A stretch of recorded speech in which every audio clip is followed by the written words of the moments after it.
Hello बच्चों, let's read out the question first. Consider a planet in some other solar system which has a mass double the mass of the Earth and density equals to the average density of Earth. An object weighing W on the Earth will weight. So basically यहाँ पर question बोल के आ रहा है कि एक planet है solar system में, उसका मास अर्थ के मास से डबल है और डेंसिटी इक्वल है अर्थ की डेंसिटी के. सो हम बताना है यदि एक ऑब्जेक्ट होगा जो कि अर्थ पर डब्ल्यू का वेट लगा रहा होगा, सो उस प्लैनेट पर उसका वेट करस्पॉन्डिंग वेट क्या होगा. ठीक है, तो चलिए स्टार्ट करते हैं हम सॉल्यूशन से. But before of waits, let's talk about the key concept which we are going to use here for this question. So यहाँ पर हम सिंपल सा कंसेप्ट लगा देंगे ग्रेविटेशनल फोर्स का. सो ग्रेविटेशनल फोर्स क्या होती है? F is equals to capital G into capital M small m divided by R का होल स्क्वायर. ठीक है, और ये हमने कैसे लिखा है तो देखिए. लेट सपोज कि ये अर्थ हो गई. ठीक है, लेट सपोज कि ये अर्थ हो गई, उसका रेडियस मैंने मान लिया R, कैपिटल R, जो कि होता ही है, और इसका क्या एम मास कितना होता है? कैपिटल एम के इक्वल. और इस पर मैंने एक वेट रख दिया है जिसका मास है स्मॉल एम. सो इन दोनों के बिटवीन में जो ग्रेविटेशनल फोर्स लग रही होंगी वो इसके द्वारा हम देते हैं. ठीक है, तो चलिए सबसे पहले मैं यहाँ पर क्या करता हूँ कि जो वेट है, ठीक है, इसका जो वेट है उसको मैंने मान लिया W. सो ये W किसके इक्वल होगा? M इंटू जी के.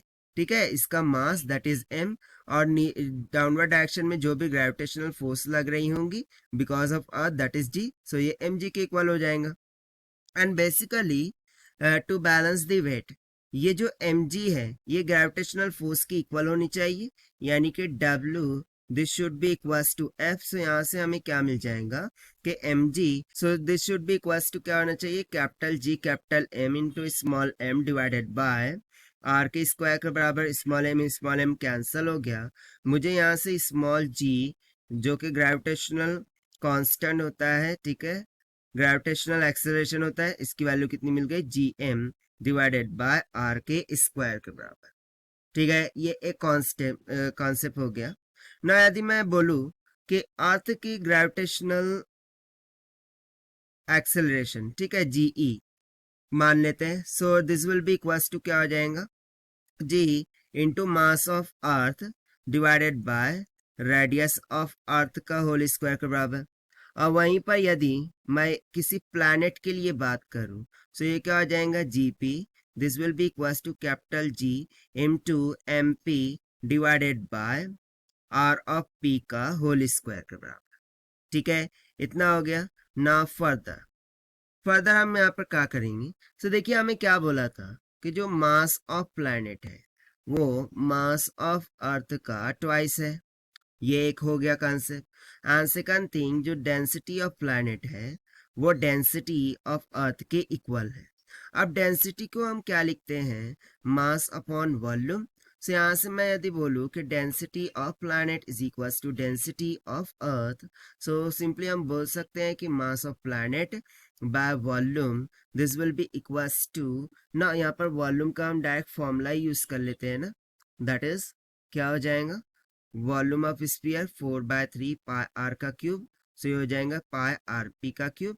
This will be equals to mass of earth divided by 4/3 pi R E का क्यूब. 4/3 पाई कैंसिल हो गया. और देखिए mass of planet 2 times of mass of earth बोल रहा था यहाँ पर, सो सिंपली हम रख देंगे 2 times mass of earth. This will be equals to mass of earth divided by R P का cube divided by R E का क्यूब. सो ये भी कैंसिल हो गया. मुझे एक सिंपली रिलेशन मिल जाएगा कि जो आर पी है, ठीक है, ये किसके इक्वल होगा? 2⁻1/3 टाइम्स ऑफ आर ई के. ठीक है, सो ये रिलेशन हमें यहाँ पर नोटिस में रखना है. सो इसको हम मान लेते हैं इक्वेशन नंबर फर्स्ट. बट हमें जो कैलकुलेट करना था वो वेट के बारे में कैलकुलेट करना था, राइट. सो यहाँ से हम सिंपली क्या करते हैं कि जो हमने ग्रेविटेशनल एक्सेलरेशन लिखा था फॉर द प्लैनेट, ठीक है, वो क्या है? GP is equals to capital G into mass of the planet लिखा था। So mass of the planet वो तो 2 times of mass of earth के बराबर है, डिवाइडेड बाय, और जो रेडियस है वो कितना आया है, आर ई। ठीक है, यहाँ पर देखिए रेडियस कितना है, आर पी, 2⁻⁻³ आर ई। सो ये हो जाएगा आर ई इंटू 2⁻⁻³ का स्क्वायर के बराबर, राइट। सो यदि मैं इसको ओपन कर दूं, सो मुझे क्या मिल जाएगा, G M E divided by R E का square into 2 divided by 2⁻²/3। So ये टर्म हमें क्या दिख रही है, जीई, राइट। ये टर्म हमें क्या दिख रही है, जीई। सो यहाँ से GP will be equals to GE into 2⁻²/3, ऊपर जाके -2/3। सो इसको हम एडअप कर देंगे, सो ये हो जाएगा 2⁻1/3। ठीक है, पावर्स का जब हम एडिशन करेंगे, यहाँ पर कुछ पावर नहीं यानी कि 1। सो 1 - 2/3 will become 3 - 2/3 will comes out 1/3। ठीक है, सो ये पावर्स इस तरीके से आई है। अब इसको मैं क्या करता हूँ, दोनों साइड m से मल्टीप्लाई कर देता हूँ मास से। So m into G P, this will be equals to m into G E into 2⁻1/3। So ये क्या है, ये वेट है फॉर द ऑब्जेक्ट जो कि प्लैनेट पर है, and that will be equals to weight of the planet और weight of the object on earth into 2⁻1/3। और देखिए यही तो हो जाता है हमारा आंसर जो कि हमसे पूछा गया था। ठीक है, कि वही wait of the object planet पर कितना होगा। सो वो अर्थ का कितना टाइम्स आया है, 2⁻1/3 के, यानी कि यहाँ से जो ऑप्शन डी है, this will become correct, that is 2⁻1/3 of W at the planet. ठीक है, सो यहाँ से हम सिंपली बोल देंगे कि required answer that is weight at planet for that object will be equals to W into 2⁻1/3 के इक्वल हो जाएगा।